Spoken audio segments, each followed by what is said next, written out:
pagi ini aku bangun ya, terus kemudian tiba aku tuh keingat sama Nadia. Ada salah satu teman gue namanya Nadia. Terus dulu dia pernah bilang, pernah minta aku untuk buatin konten mengenai makna atau filosofi dari tato aku. So pagi ini aku bangun karena aku keingat, jadi oke, kayaknya buatnya sekarang aja deh buat videonya. Terus walaupun aku belum mandi, bahkan sebenarnya aku belum cuci muka, tapi nggak apa-apa lah ya. Toh yang aku mau bahas tentang tato aku kok, bukan tentang bukan tentang muka aku dan lain sebagainya. Nah, yang pertama yang akan aku bahas sebenarnya gini. Aku tuh punya tato lebih dari 10, ada berapa belas gitu.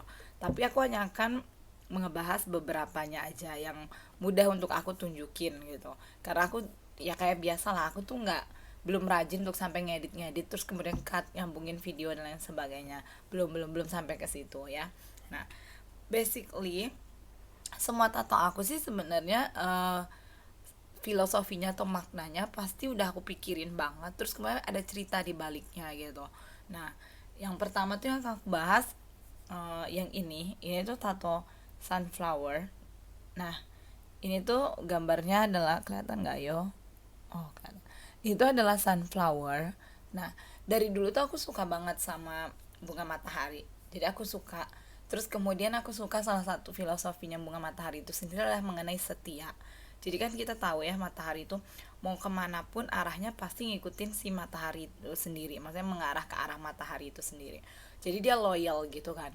Nah, jadi aku buat ini karena sebenarnya aku benar berharap ya dalam diri aku sendiri, aku tuh kayak gitu, mau kemanapun arahku aku tuh tetap akan memandang kepada Tuhan. Jadi maksudnya aku tuh setia untuk melihat adanya Tuhan bekerja dalam hidup aku.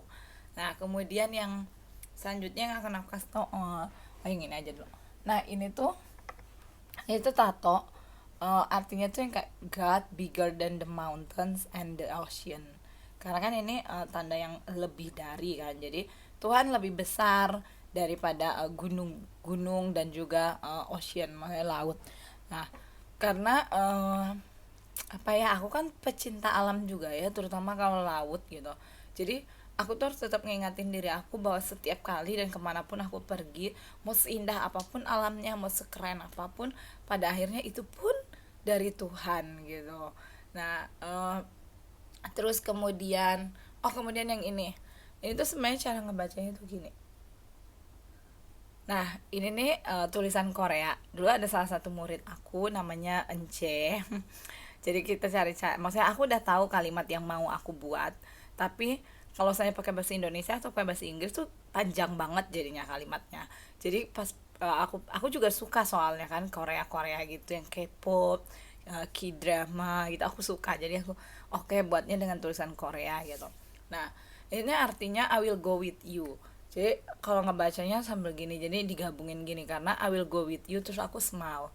Jadi ini aku buat dulu sekitar dua 3 tahun lalu. Jadi pada saat itu tuh pokoknya aku dapetin sendiri kalau aku tuh mau akan pergi ke Kalimantan. Maksudnya Tuhan tuh minta aku untuk ngajarnya nggak di Bandung lagi gitu, nggak di kota, tapi ke Kalimantan, ke salah satu desa yang sangat indah namanya Living Water Village. Nah, tapi kan sebenarnya buat aku itu sulit banget gitu, jadi aku perlu waktu ya untuk memikirkan, merenungkannya tuh sekitar setahunan gitu, yang paling paling apa ya, ini 6 bulan pertama lah gitu. Nah, jadi pada saat aku memikirkan gitu, kemudian sampai aku memutuskan, aku pikir, well, kemanapun Tuhan mau aku pergi, I will go with you Lord. Nah, terus aku smile gitu, karena jadi jangan bilang I will go with you Lord tapi nangis gitu. Nah, aku nggak berharap, tapi aku tuh mau benar-benar pergi dengan senyum, pergi dengan apa ya, dengan satu hati yang sukacita, dengan rela gitu.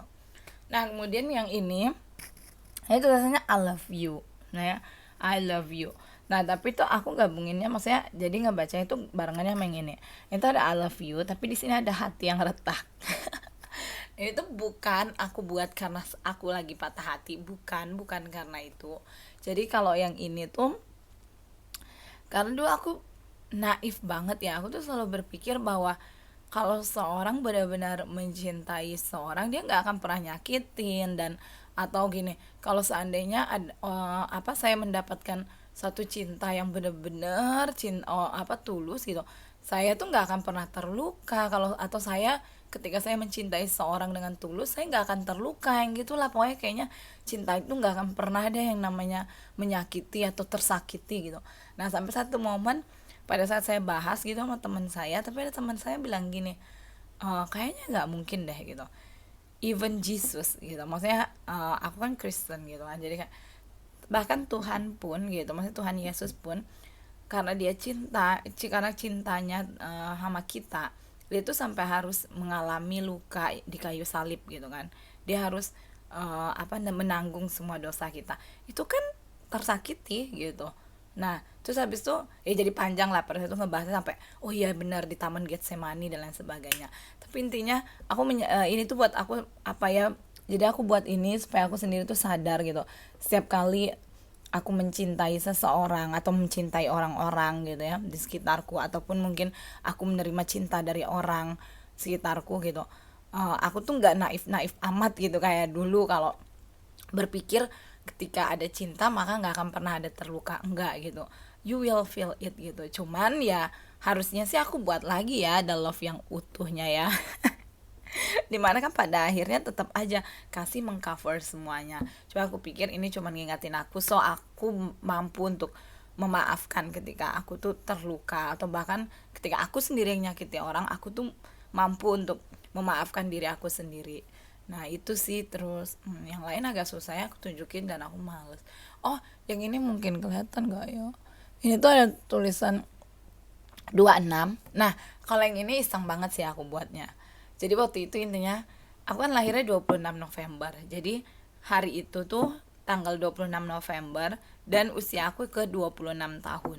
So aku pikir, oke, aku mau buat tato aja hari ini di angka 26 karena pas bertepatan dengan tanggal 26 terus aku di 26 tahun. Well, itu aja sih sebenarnya.